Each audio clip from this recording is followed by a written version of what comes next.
Supporter and a former counsel of the House of Representatives, and somebody who Tony Kornheiser likes to introduce as the smartest man in Washington, Abby Lowell. Hi, Chuck. And yet you're here in New York. Where's you are? Mr. Let me start with you to get you to respond to Congressman Chaffetz there. And I want to go to this because it's a lot of lawyer friends of mine have asked this. Gross negligence, which is in the law, and basically carelessness, which some would argue if you looked up gross negligence in the dictionary, they'd say carelessness would be a part of it. Why is it not synonymous? So everybody is making this very dense and confusing area more confusing than it needs to be. And let me try to cut through it. The common denominator of every case that has ever been brought in a classified case situation has had as its core the intentional disclosure of classified information to somebody not authorized to receive it. That can be a journalist, often is. Right. It can be an embassy, a foreign government, or a government contractor. What we knew from day one of this is that Secretary Clinton, whatever else she exchanged with members of her staff and people in the government. And that one fact cuts through everything else that everybody is saying and distinguishes this investigation from every other case, including, by the way, cases where I represent a defendant who's been charged with releasing classified information to somebody out of the network, somebody out of the government. And people are not paying attention to that so important factor which separates her case from every other case. All right, but there was some, look, I guess I go, what about the comparison to John Deutch, former CIA director, who was housing it basically on an insecure computer? And that was among the reasons why he got charged with a misdemeanor. Well, in the Deutsch case versus others who have been looked at for, if you will, the unnecessary or inadvertent disclosure of information, that's taking the material out of the network, whatever network it is. Well, she took the material out of the network by having it on this private server. But he knew that what he had on his server was marked from the very beginning of the moment as a classified piece of information. And what we now know from Secretary Clinton's and also from now FBI director is that these are not marked the way people think. They look at the TV shows and movies and they see that big red stamp that says top secret. That's not what we have here. We have documents that are not marked. Some were, but I think you've clarified, or at least the state. I've tried to. It's not an easy thing to clarify here. I can help, I think. So here's what happens in classification. You have an entire document that can have that very bright red mark on it.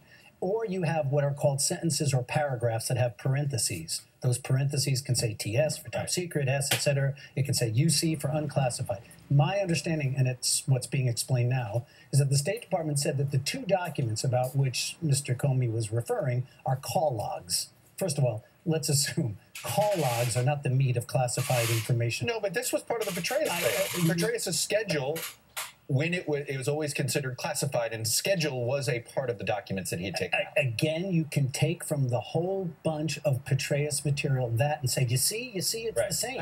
Except he also provided the names of people that were covert and other material, and he did it to somebody that was outside the network, somebody writing his biography with whom he had a relationship. But let's go back to what I understand the State Department is making clear.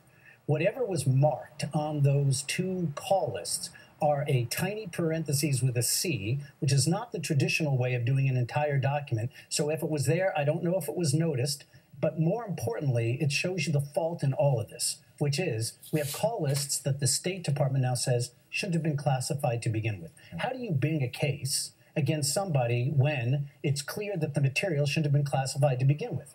Has this set a precedent? I'm thinking about you, Abby Lowell, if you're a defender of somebody in a classified material, has Director Comey set a new bar? I think not only has he not set a new bar, his decision is consistent with all the bars that have been presently set. I am, by the way, chagrined to say, because I represent people charged in this area, and I see the difference clearly.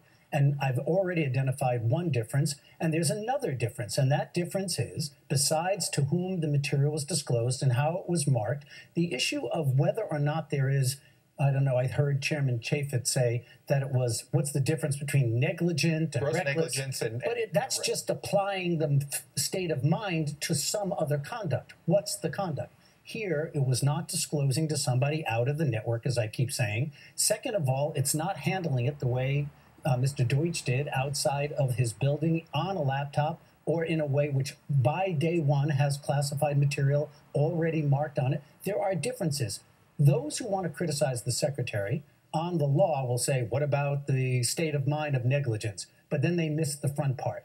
And if you miss the front part, then talking about whether this was reckless doesn't mean anything because it doesn't attach itself to conduct. One of the things Director Comey also talked about of punishments that could still be out there, he's essentially saying if the State Department wants to punish either her or some of her staff for how they handled classified, that is wholly up to them. Meaning he's like, it's out of the Justice Department, but he didn't, that is up to them. What are some of those punishments? Does that mean you don't get the clearance to read certain classified? You're not going to pass the form. What is that type of punishment? There are all kinds of punishments that are administrative that the government has done, ranging from suspending somebody's classification, downgrading their classification, docking you expect their pay. That here? No, because the same sort of reasons. And you raise another point that I think is worthy of throwing out there. Okay. And nobody has more respect for FBI Director Comey than you, and you even saw Chairman Chaffetz. We can all agree about that. I think that is one of the few things I think that's right. But I have to tell you, from an institutional point of view, somebody who I've worked in the government and outside the government, I'm uncomfortable when people in law enforcement opine on something other than their legal charge. In other words, law enforcement decides, has there been a violation of law, and is there enough evidence to bring a case? I'm always uncomfortable when prosecutors or investigators go, and even though I've decided that, I have a feeling that what somebody did is not right, it's not good. So you thought it was inappropriate? You thought he went too far? Absolutely. And But wasn't it a unique circumstance where, given the nature of our politics, he had no choice but to do that? I don't know about that because of the reason that you and the chairman just said. Okay. Look, we are in a political campaign, and the voters will decide who they want to vote for, and they have the facts, and you are reporting the facts, and they can decide whether they like her conduct, her judgment, or Donald Trump's this or that. That's what elections are about.